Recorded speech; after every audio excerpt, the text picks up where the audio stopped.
Warren एक 32 वर्षीय वास्तुकार, लंबा और पतला, पीली त्वचा और तेज आंखों वाला, उत्साह और आशंका के मिले जुले भाव के साथ रुअन राम फ्राई पहुंचा। खाओ याई जंगल के बीच में वो बड़ा लकड़ी का घर शान से खड़ा था, जो भयावह रूप से पुराना और जर्जर दिख रहा था। आसपास का वातावरण बेतरतीब था। जंगल घना था, मानो इसे दशकों से छोड़ दिया गया हो। उसे उसकी दादी, जो वर्तमान मालिक हैं, ने घर को उसके पुराने स्वरूप में बहाल करने और पिछले मालिक थान चाओ सुआ अक्रादेच नामक व्यक्ति की मौत के पीछे की सच्चाई का पता लगाने का काम सौंपा था, जिनकी दशकों पहले रहस्यमयी तरीके से मृत्यु हो गई थी। वारिन ने गहरी सांस ली, अपने मन में उठ रहे डर और बेचैनी को दबाने की कोशिश की। रहस्यमयी स्वर में जोर से पढ़ें। रहस्यमयी स्वर में।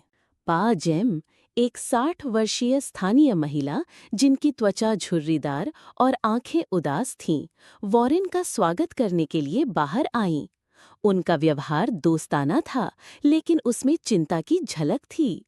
पा जेम ने रुअन राम फ्राई के बारे में, स्थानीय किंवदंतियों और लोक कथाओं के बारे में बताया कि इस घर का एक लंबा इतिहास है और थान चाओ सुआ अकरादेच की आत्मा अभी भी इसके भीतर रहती है।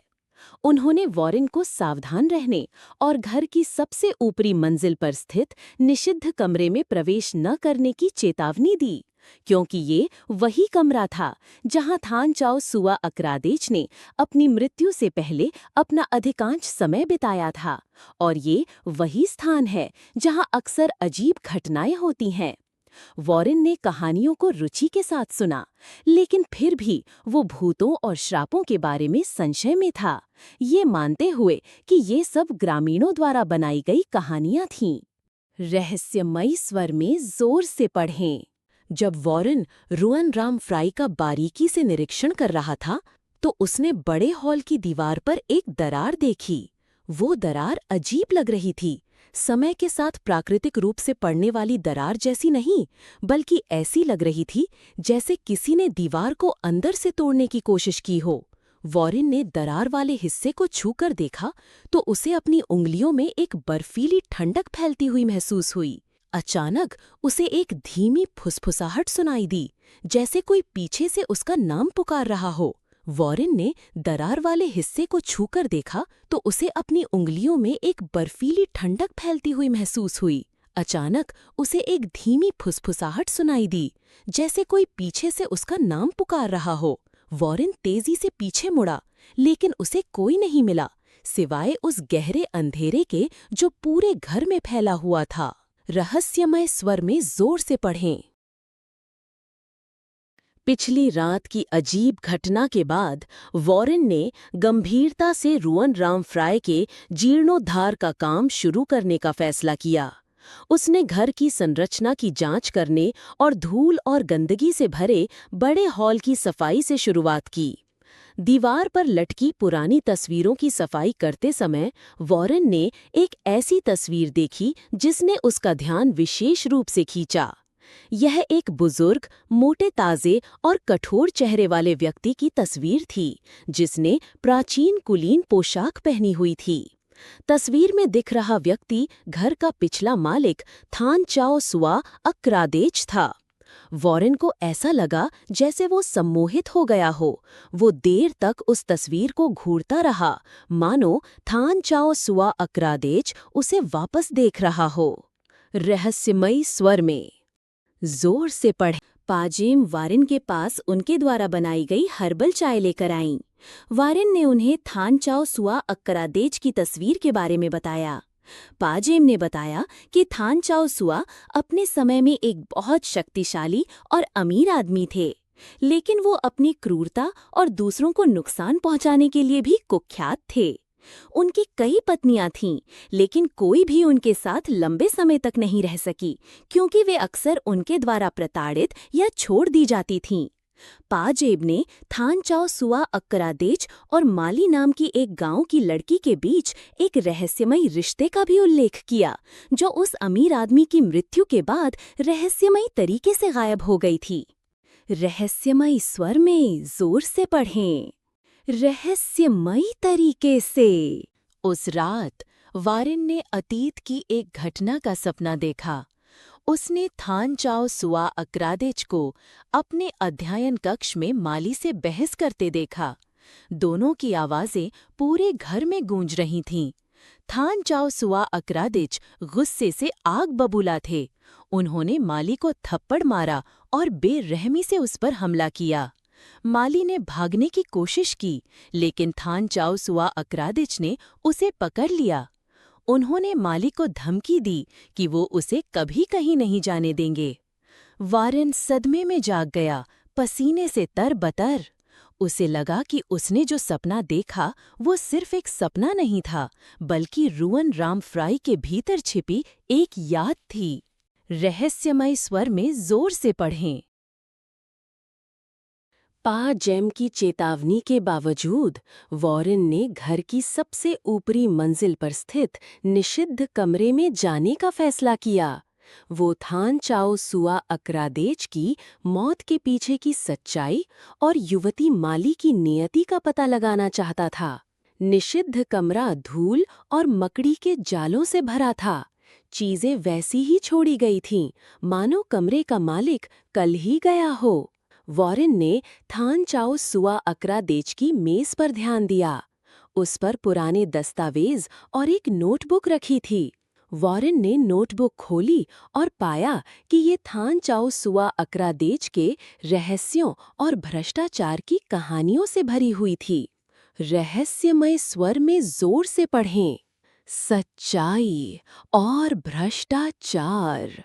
जब वॉरेन नोटबुक पढ़ रहा था, तभी उसने कमरे के कोने से एक महिला के सिसकने की आवाज सुनी। वॉरेन ने मुड़कर देखा तो कोने में एक युवती की धुंधली और पारभासी आकृति खड़ी थी। युवती ने प्राचीन सफेद थाई पोशाक पहनी हुई थी। उसका चेहरा पीला पड़ गया था और उसकी आंखें आंसुओं से लाल थीं। वो युवती माली की आत्मा थी। माली की आत्मा ने वॉरेन की ओर हाथ बढ़ाया, उससे कुछ संवाद करने की कोशिश कर रही थी। वॉरेन चौंक गया और डर गया, लेकिन उसने खुद को शांत करने और माली की आत्मा जो कहना चाहती थी उसे सुनने की कोशिश की। माली की आत्मा ने बताया कि उसे थान चाओ सुआ अक्रादेच ने मार डाला था, क्योंकि वो उसके भ्रष्टाचार के रहस्य को जान गई थी। रहस्यमयी स्वर में जोर से पढ़ें। अचानक बिजली की जोरदार गड़गड़ाहट हुई। पा जेम घबराकर निषिद्ध कमरे की ओर भागी। माली की आत्मा को देखकर वो डर के मारे चीख पड़ी। पा जेम ने वारेन से कहा कि माली की आत्मा एक बुरी आत्मा है जो रुअन राम फ्राई में आने वाले लोगों को परेशान करती है। पा जेम ने वारेन से तुरंत निषिद्ध कमरे से बाहर निकलने का अनुरोध किया। वारेन एक पल के लिए हिचकिचाया, लेकिन अंत में उसने पा जेम पर विश्वास करने का फैसला किया। वो निषिद्ध कमरे से बाहर निकल आया और उलझन और डर की भावना के साथ नीचे चला गया। रहस्यमयी स्वर में जोर से पढ़ें। निषिद्ध कमरे की घटना के बाद वॉरेन को लगा कि उसे रुअन राम फ्राई के रहस्य को सुलझाने में मदद के लिए एक विशेषज्ञ को खोजने की जरूरत है। उसने आचार्य थावाट से संपर्क किया, जो एक इतिहासकार और पुरातत्वविद थे और उसके करीबी दोस्त भी थे। आचार्य थावाट रुअन राम फ्राई पहुंचे और घर की स्थिति का बारीकी से निरीक्षण करना शुरू कर दिया। उन्होंने पाया कि रुअन राम फ्राई का निर्माण राजा राम पंचम के शासनकाल के दौरान हुआ था और ये पहले एक उच्च पदस्थ सामंत का निवास था। आचार्य थावाट को घर के तहखाने की दीवार पर एक प्राचीन शिलालेख भी मिला। वो शिलालेख प्राचीन पाली भाषा में था और उसमें अजीब पैटर्न थे। रहस्यमय स्वर में जोर से पढ़ें। रहस्यमयी स्वर में था। आचार्य थावाट ने प्राचीन शिलालेख का अनुवाद करने में कई दिन बिताए। अंत में वे इसके अर्थ को समझने में सफल रहे। शिलालेख में रुअन राम फ्राई की कथा का वर्णन था कि यह घर अतीत में लोगों को नुकसान पहुंचाने वाली एक दुष्ट आत्मा को कैद करने के लिए बनाया गया था। उस दुष्ट आत्मा का नाम यमदूत डम, काला यमदूत था। यमदूत डम एक खून का प्यासा आत्मा था और सब कुछ नष्ट कर देना चाहता था। आचार्य थवाट ने ये भी पाया कि शिलालेख में यमदूत डम की आत्मा को मुक्त करने की विधि का उल्लेख था, जिसके लिए एक प्राचीन अनुष्ठान और पवित्र ताबीज की आवश्यकता थी। रहस्यमय स्वर में जोर से पढ़ें। जब आचार्य थवाट प्राचीन शिलालेख का अध्ययन कर रहे थे, वारेन की मुलाकात फिर से माली की आत्मा से हुई। माली की आत्मा वारेन के सामने प्रकट हुई और बताया कि वो प्राचीन शिलालेख नकली है। थान चाओ सुआ अक्रादेच ने लोगों को धोखा देने और सच्चाई छिपाने के लिए वो शिलालेख बनवाया था। माली की आत्मा ने बताया कि थान चाओ सुआ अक्रादेच ही वो व्यक्ति था जो यमदूत डम की आत्मा की पूजा करता था और निजी लाभ के लिए उसकी शक्ति का उपयोग करना चाहता था। रहस्यमय स्वर में जोर से पढ़ें। नई खोज से वारेन और आचार्य थवाट को एहसास हुआ कि वे गंभीर खतरे में हैं। उनका मानना था कि थान चाओ सुआ अक्रादेच की मृत्यु प्राकृतिक रूप से नहीं हुई थी, बल्कि यमदूत डम की शक्ति को नियंत्रित करने में विफल रहने के बाद उसकी आत्मा ने उन्हें मार डाला था। आचार्य थवाट ने सुझाव दिया कि वारेन और पा जेम मिलकर रुअन राम फ्राई से यमदूत डम की आत्मा को निकालने के लिए एक प्राचीन अनुष्ठान करें। उस अनुष्ठान के लिए पवित्र ताबीज और प्राचीन मंत्रों का सही उच्चारण आवश्यक था। पा जेम ने आवश्यक ताबीज और उपकरण लाकर तैयार कर दिए। रहस्यमय स्वर में जोर से पढ़ें। पूर्णिमा की रात को वारेन, आचार्य थवाट और पा जेम ने रुअन राम फ्राई के तहखाने में अनुष्ठान शुरू किया। उन्होंने प्राचीन मंत्रों का जाप किया और पूर्वजों की पूजा के लिए धूप और मोमबत्तियां जलाईं। अचानक एक अजीब तेज हवा चली और मोमबत्ती की लौ बुझ गई। पा जेम ने कहा कि यमदूत डम की आत्मा अनुष्ठान में बाधा डाल रही है। वारेन ने ध्यान केंद्रित करने की कोशिश की और बिना हिम्मत हारे मंत्रों का जाप जारी रखा, जबकि आचार्य थवाट तनावपूर्ण चेहरे से देखते रहे। रहस्यमय स्वर में जोर से पढ़ें। अचानक यमदूत डम की आत्मा तहखाने में प्रकट हुई। यमदूत डम का शरीर ऊंचा और विशाल, भयभीत करने वाला था। उसकी खून जैसी लाल आंखें क्रोध से जल रही थीं। यमदूत डम ने वारेन और आचार्य थवाट पर आग फूंकी। पा जेम ने जल्दी से एक ताबीज का उपयोग करके वारेन और आचार्य थवाट को लपटों से बचाया। वारेन जानता था कि उन्हें खुद को और रुअन राम फ्राई को बचाने के लिए यमदूत डम से लड़ना होगा। रहस्यमय स्वर में जोर से पढ़ें। वारेन और यमदूत डम की आत्मा के बीच लड़ाई भयंकर रूप से हुई। यमदूत डम की आत्मा में अपार शक्ति थी जो भ्रम पैदा कर सकती थी और लोगों के मन को नियंत्रित कर सकती थी। वारेन ने यमदूत द्वारा पैदा किए गए डर और भ्रम से लड़ने की कोशिश की, लेकिन वो धीरे धीरे कमजोर होता जा रहा था। यमदूत डम ने वारेन के मन पर कब्जा करने की कोशिश की और उसे पा जेम द्वारा तैयार किए गए पवित्र ताबीजों को नष्ट करने का आदेश दिया। वारिन ने अपनी पूरी ताकत से अपने ही विचारों से संघर्ष किया। वो नहीं चाहता था कि यमदूत डम उसे नियंत्रित करे। जब वारिन यमदूत डम से लड़ रहा था, माली की आत्मा वारिन की मदद करने के लिए प्रकट हुई। माली ने कहा कि वो यमदूत डम की कमजोरी जानती है और वारिन को उसे हराने में मदद कर सकती है। माली ने बताया कि यमदूत डम प्रेम और करुणा के आगे कमजोर है। वारिन को यमदूत डम को भगाने के लिए प्रेम और करुणा की शक्ति का उपयोग करना होगा। वारिन समझ नहीं पा रहा था कि माली उसकी मदद करने क्यों आई, जबकि यमदूत डम ने ही उसे मारा था। रहस्यमयी स्वर में जोर से पढ़ें। माली ने बताया कि वो यमदूत डम से नाराज नहीं थी। उसे उस पर दया आती थी जिसकी बलि दी गई और वो एक दुष्ट आत्मा बन गया। माली यमदूत डम को उसके कष्टों से मुक्त होने में मदद करना चाहती थी। उसका मानना था कि यमदूत डम किसी को चोट नहीं पहुंचाना चाहता, बस अपने बंधनों से मुक्त होना चाहता है। वारिन माली के त्याग और करुणा से प्रभावित हुआ। उसने माली की सलाह मानने का और यमदूत डम को भगाने के लिए प्रेम और करुणा की शक्ति का उपयोग करने का फैसला किया।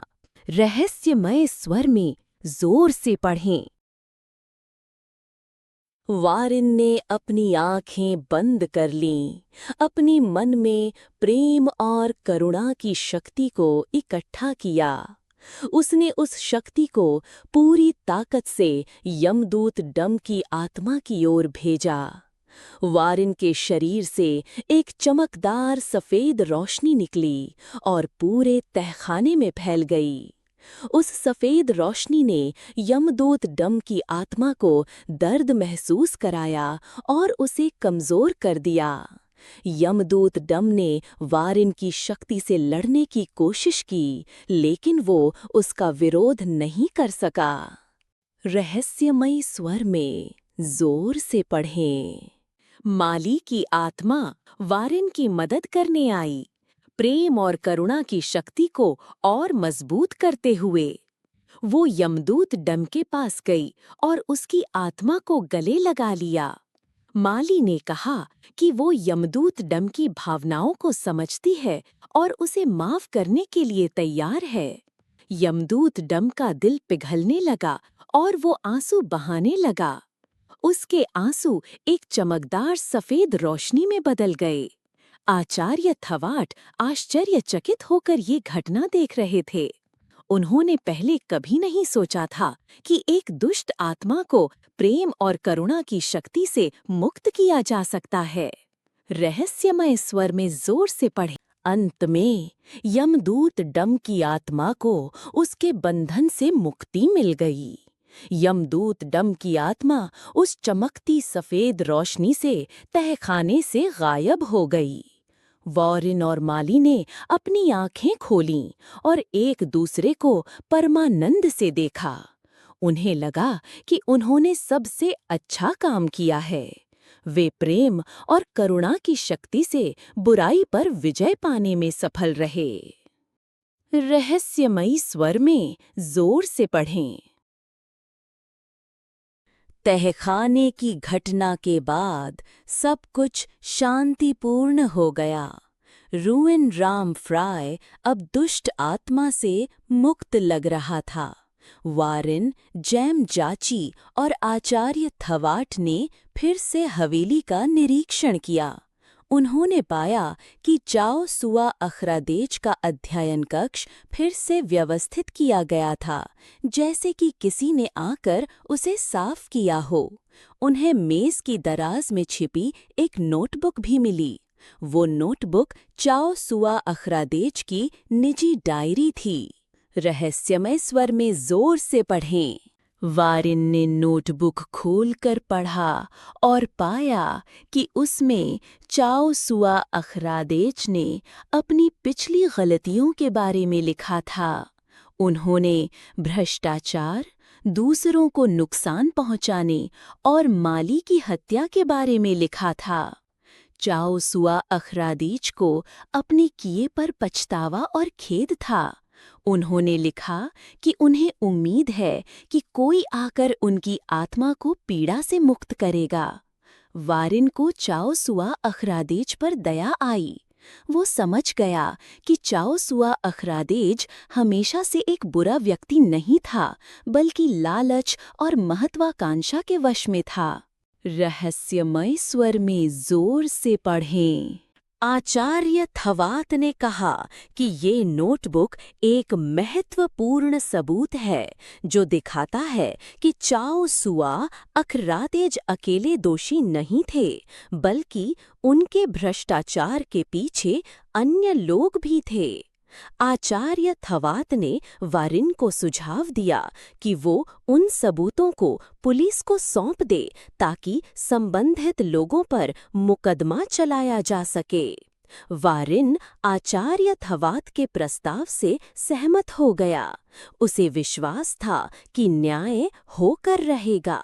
रहस्यमय स्वर में जोर से पढ़े। वारिन द्वारा पुलिस को सबूत सौंपने के बाद चाओ सुआ अखरादेज के भ्रष्टाचार में शामिल लोगों के खिलाफ कानूनी कार्यवाही शुरू हो गई।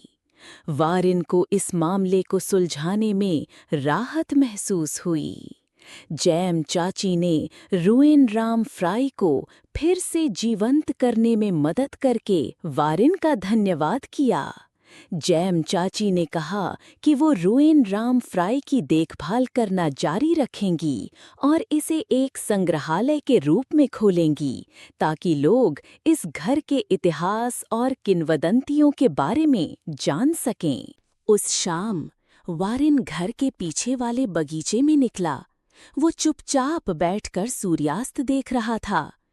अचानक वारिन के सामने माली की आत्मा प्रकट हुई।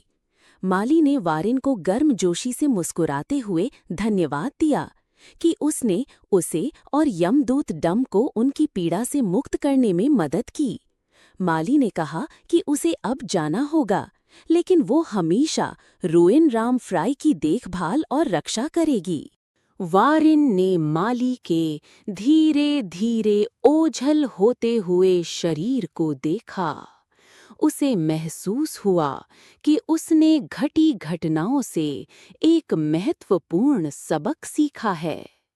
उसने सीखा कि प्रेम, करुणा और क्षमा में क्रोध और प्रतिशोध से कहीं अधिक शक्ति होती है। वारिन ने अपना शेष जीवन ईमानदारी, न्याय और करुणा के साथ जीने का निश्चय किया। रहस्यमय स्वर में जोर से पढ़ें। वारिन ने अपना शेष जीवन ईमानदारी, न्याय और करुणा के साथ जीने का निश्चय किया। कई साल बीत गए। रुएन राम फ्राई एक प्रसिद्ध संग्रहालय बन गया था। दूर दूर से लोग इस भर के इतिहास और किंवदंतियों के बारे में जानने के लिए यहाँ आते थे। जैम चाची अभी भी रुएन राम फ्राई की करीब से देखभाल करती थीं। वो इच्छुक लोगों को घर के बारे में विभिन्न कहानियाँ सुनाती थीं। वारिन नियमित रूप से जैम चाची और रुएन राम फ्राई से मिलने आता था। वो इस घर को फिर से जीवंत देखकर बहुत खुश होता था। रहस्यमय स्वर में जोर से पढ़ें। लोग कहते हैं कि रुएन राम फ्राई एक रहस्यमयी और पवित्र शक्ति वाली जगह है। कुछ लोगों का मानना है कि माली और यमदूत डम की आत्माएं अभी भी घर में निवास करती हैं, लेकिन वे बिल्कुल भी डरा हुआ महसूस नहीं करते, क्योंकि वे दोनों आत्माएं रुएन राम फ्राई की संरक्षक बन गई हैं। लोग मानते हैं कि रुएन राम फ्राई की यात्रा सौभाग्य और खुशियां लाएगी। रहस्यमयी स्वर में जोर से पढ़ें। वारिन ने रुएन राम फ्राई को प्यार और गर्व से देखा। वो जानता था कि ये घर हमेशा के लिए आशा, प्रेम और क्षमा का प्रतीक बना रहेगा। रूइन राम फ्राई केवल एक पुराना लकड़ी का घर नहीं, बल्कि कहानियों और यादों से भरा एक स्थान था, और यहाँ आने वाले हर किसी के लिए एक अनमोल सबक था। रहस्यमय स्वर में जोर से पढ़ें।